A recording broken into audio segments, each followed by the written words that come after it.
Historia de la contabilidad en el mundo. Primeras civilizaciones. Mesopotamia, 4500 a.C. Esta cultura es de gran importancia, ya que logró dominar el concepto del cero, fracciones, multiplicaciones y divisiones, que contribuyeron a simplificar la actividad contable. Utilizaron las tablillas de arcilla en donde plasmaban información requerida en cuanto a los registros comerciales, los cuales se archivaban o se destruían según la importancia que se les daba. Posteriormente, establecieron signos convencionales, lo que da motivo al establecimiento de centros de enseñanza donde se iniciaron los primeros contadores, escribas contadores. Los comerciantes de las grandes ciudades mesopotámicas constituyeron desde fechas muy tempranas una casta influyente e ilustrada. El famoso Código de Hammurabi, promulgado aproximadamente en el año 1700 a.C., contenía a la vez que leyes penales, normas civiles y de comercio. Regulaba contratos como los de préstamo, venta, arrendamiento, comisión, depósito y otras figuras propias del derecho civil y mercantil. La propia organización del Estado, así como el adecuado funcionamiento de los templos, exigen el registro de sus actividades económicas en cuentas detalladas. Los templos llegaron a ser verdaderas instituciones bancarias que realizaban préstamos. El interés estaba cuidadosamente regulado. Una de las aportaciones más notables de esta cultura a la actividad contable es el empleo del sello, que era de carácter personal. Este a su vez permitía identificar al escriba responsable. Egipto 3600 a.C. El desarrollo de la contabilidad en Egipto se da gracias a las actividades marítimas mercantiles, al auge agrícola y al desarrollo de las relaciones establecidas con pueblos vecinos. Su escritura era pictográfica y jeroglífica, que utilizaban para sus primitivos registros contables, y estos quedaban plasmados en las lápidas, paredes de distintos edificios y papiros. Debido al desarrollo comercial que se dio, tuvieron la necesidad de crear funcionarios encargados de inspeccionar el registro de operaciones y la recaudación de tributos.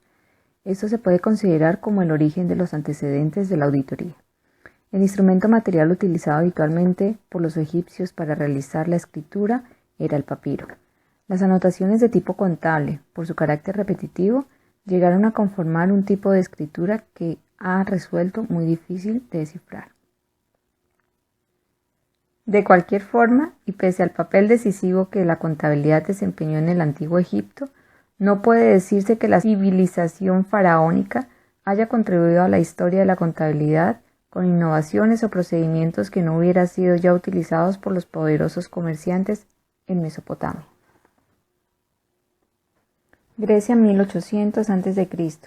Los templos helénicos, como había sucedido muchos siglos antes con los que Mesopotamia y Egipto, fueron los primeros lugares de la Grecia clásica en los que resultó preciso desarrollar una técnica contable. Cada templo importante, en efecto, poseía un tesoro alimentado con los óbolos de los fieles o los del Estado, donaciones que era preciso anotar escrupulosamente.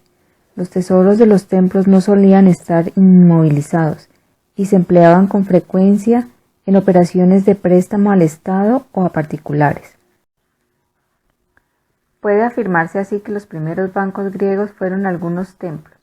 Quizás el lugar donde los arqueólogos han encontrado más abundante y minuciosa documentación contable lo constituye el santuario de Delfos, donde se han recuperado cientos de placas de mármol que detallan las ofrendas de los fieles, así como las cuentas de reconstrucción del templo en el siglo IV a.C. La principal importancia que los griegos dieron a la actividad contable se manifiesta en el sistema jurídico conocido como leyes de Solón, las que incluían los aspectos relacionados con las funciones administrativas, así como la base de sus usos contables. La actividad contable estableció una herramienta de control para la recaudación de tributos y la distribución en servicios públicos. Los principales donde ejercían sus funciones los contadores fueron el Comité de Fiscalización, en donde se encargaban de la administración de la hacienda del Estado y los intereses públicos; el Comité de Poulet, en donde se encontraban los impuestos de las confiscaciones; gastos de las construcciones públicas de índole marítimo y de la supervisión y control de los fondos públicos.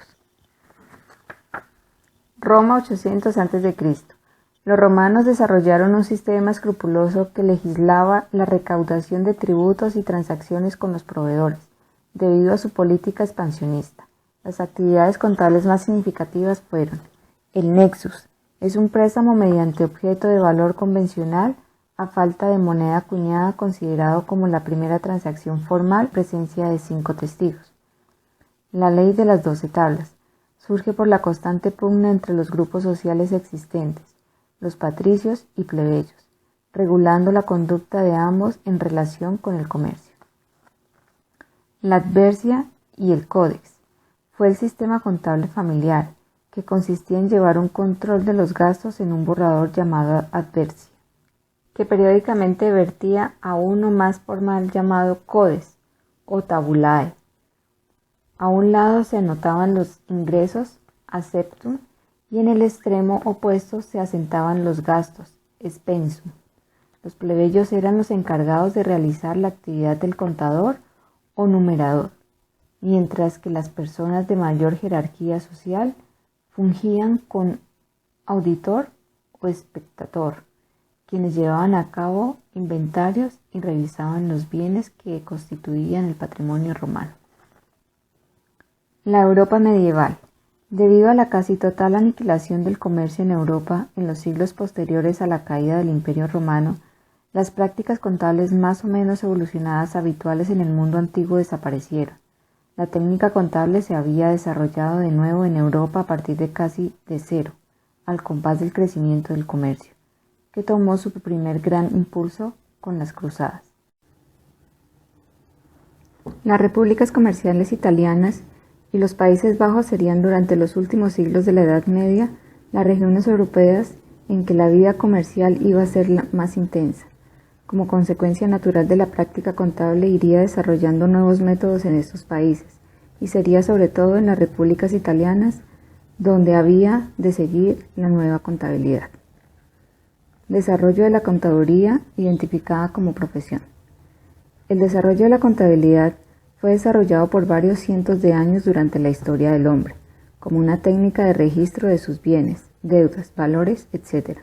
Pero su origen como ciencia comienza con el desarrollo de técnicas de conteo y registro de algunos autores como Benedetto Contrubli. Fue el primer autor de que tenemos noticias de que estableció claramente el uso del método de la partida doble, quien en 1458 escribió su obra de la marcatura et del mercante perfecto. El libro de Contrubli tardó casi 115 años en ser llevado a la imprenta, esto en 1573, lo que unido al carácter incompleto de su exposición impide que se pueda adjudicar a su autor en la historia de la contabilidad un papel comparable al de Fray Luca Pacioli. En este texto plantea las tesis de que el comerciante debe auxiliarse de 3 libros: el mayor, el diario y el borrador. La información anotada en este último debería ser pasada al diario, para de ahí pasar al mayor. También sugiere que la conveniencia de realizar un balance anual con base en el registro del libro mayor, su principal mérito radica en el hecho de haber sentado las bases para que algunos años después Fray Luca Pacioli desarrollara y perfeccionara el método contable gráfico. Fray Luca Pacioli.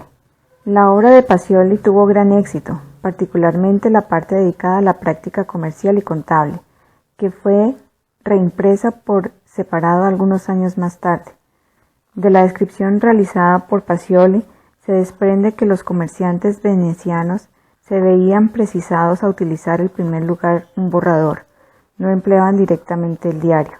Dentro de su libro Tractus 11 Particularis de Computis et Scripturis, publicado en el año 1942, dedicó 36 capítulos al tratado de cuentas de contabilidad usando la partida doble, con lo cual se da inicio a lo que hoy se conoce como la contabilidad moderna. La ciencia de la contabilidad. Simon Stevens. La importancia de la figura de Stevens en la historia de la contabilidad es capital. Se trata del primer autor que considera que se halla ante una temática que merece un serio estudio científico. Hasta Simon Stevens, todos los autores daban por supuestos los principios de personificación de las cuentas que expuso Pacioli, sin pretender con ello hacer teoría. Pero el profesor de Leiden, Simon Stevens, hizo hincapié en el aspecto patrimonial de las cuentas y consideró la contabilidad como un instrumento de control de gestión de la empresa. La escuela contista italiana del siglo XVII. Esta escuela fue creada por Edmond Drangers. Es la que más ha influido en la doctrina española. Surge en 1795 como consecuencia de la publicación de la primera obra. Drangers, en ella se exponen los principios de esta escuela que se basa en la reducción de la contabilidad a 5 cuentas. Estas fueron efectivo, mercancía, instrumentos negociables recibidos, instrumentos pagados y pérdidas y ganancias. La doctrina alemana. La contabilidad es una ciencia de información de los fenómenos económicos. Por ello es de gran importancia en el enfoque económico de la contabilidad. Destacan 2 autores, Schmellenbach y Schneider. Schmellenbach, en su obra El balance dinámico, enuncia la teoría dinámica del balance, en la que el resultado ocupa el lugar principal y a partir de él se obtiene el balance, en contraprestación con la teoría estática del balance. Realizó la primera proposición formal de un plan de cuentas bien elaborado que dio lugar al primer plan de cuentas alemán. Y hasta aquí una parte de la historia de la contabilidad en el mundo. Gracias.